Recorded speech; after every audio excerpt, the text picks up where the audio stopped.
एक तरफ जेईई के नतीजे जो आए हैं, कामयाब छात्रों की चर्चा है। तेलंगाना के तो 15 छात्रों को 100 परसेंटाइल मिले हैं।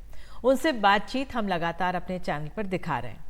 अहम है कि जो छात्र बहुत पढ़ाई के बावजूद कामयाब नहीं होते, उनको समझना होगा कि ये नतीजे आखिरी कोशिश नहीं होते, आगे बढ़ने के लिए बहुत रास्ते खुलते हैं। बहरहाल मध्य प्रदेश बोर्ड की 10वीं और 12वीं की परीक्षा के रिजल्ट कल घोषित कर दिए गए। इन परीक्षाओं में लगभग 18 लाख छात्र शामिल हुए थे। शिक्षा विभाग शिक्षा के स्तर को सुधारने और रिजल्ट को बेहतर बनाने के दावे करता है, लेकिन जो परिणाम आए हैं उनसे सवाल खड़े हो रहे हैं। माध्यमिक शिक्षा मंडल के सचिव केडी त्रिपाठी का भी कहना है कि पढ़ाने लिखाने का काम उस तरीके से नहीं हो पा रहा है जिस तरह से होना चाहिए। तो ये समीक्षा की जाए कि इसकी वजह क्या है। तो आइए आगे बढ़ते हैं। पहले अमृतांशी नहीं है तो प्रोफेसर आशुतोष पांडे हैं, उनसे बात कर लेते हैं। बहुत बहुत धन्यवाद पांडे जी जुड़ने के लिए। आपका क्या आंकलन है सर, क्यों इतनी बड़ी तादाद में हमारे 10वीं के छात्रों ने अच्छा नहीं किया?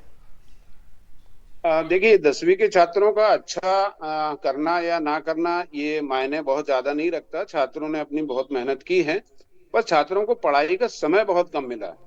एक्चुअली में परीक्षाएं बहुत जल्दी ले ली गई हैं पिछले वर्ष के मुकाबले।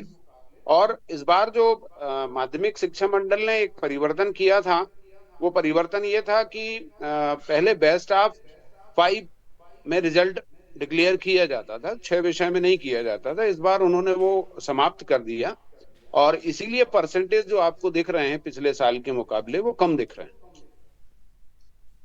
बिल्कुल, क्योंकि छात्रों को जो 41% के करीब छात्र जो पास ना हो सके, काफी बेचैनी होगी उनमें, क्योंकि 10वीं के बाद ही आप 12वीं की तैयारी करते हैं।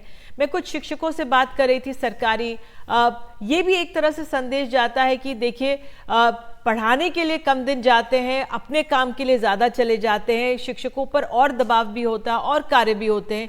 क्या कुछ ऐसा है? क्योंकि एक तरफ छात्रों को आपने कहा कि पढ़ने का समय नहीं मिला, लेकिन क्या शिक्षकों को भी पढ़ाने का समय नहीं मिला? क्या हालात देख रहे हैं आप? देखिए, आपका कहना बिल्कुल सही है कि अगर बच्चों को पढ़ने का समय कम मिला है तो ये तो नहीं है, बच्चों को प्रॉपर समय मिला है। लेकिन हाँ, शिक्षक कक्षाओं में कम रह पाए, क्योंकि मध्य प्रदेश में ये चुनावी साल रहा। पहले विधानसभा के चुनाव में शिक्षक परेशान हुए, शिक्षकों की ड्यूटी लगी, शिक्षक शाला में कम आ पाए। चुनाव की तैयारी में प्रशासन विभाग लगा रहा, और जहां तक अधिकतर सरकारी कामकाज शिक्षक ही तय करवा पाते हैं, वही संपन्न कराते हैं। समग्र आईडी पोर्टल पे कोई काम हो, एजुकेशन पोर्टल पे कोई काम हो, बीएलओ में बहुत सारे शिक्षक लगे हुए हैं हमारे शिक्षक बंधु, तो शालाओं में उनकी उपस्थिति कम है।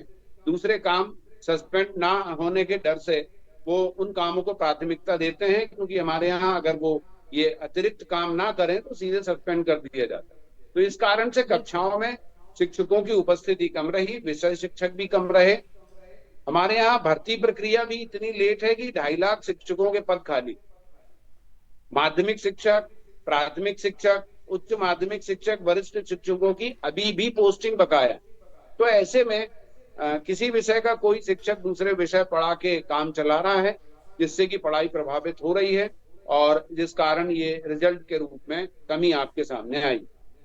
बिल्कुल, आप हमारे साथ जुड़े आशुतोष पांडे जी, बहुत बहुत धन्यवाद आपका। वाकई में ये बहुत महत्वपूर्ण है कि जो मुश्किल छात्र फेस कर रहे हैं, हमारे शिक्षक भी हैं, अतिरिक्त काम जो आ जाता है। मुझे बताया जा रहा है अमृतांशी भी हमारे साथ जुड़ गई। अमृतांशी हमारी सहयोगी हैं, लगातार इस मसले को फॉलो कर रही हैं। अमृतांशी, बड़ा मुश्किल दौर, क्योंकि इतने चुनाव भी हो रहे हैं, उसका खमियाजा छात्रों को भुगतना पड़ रहा है।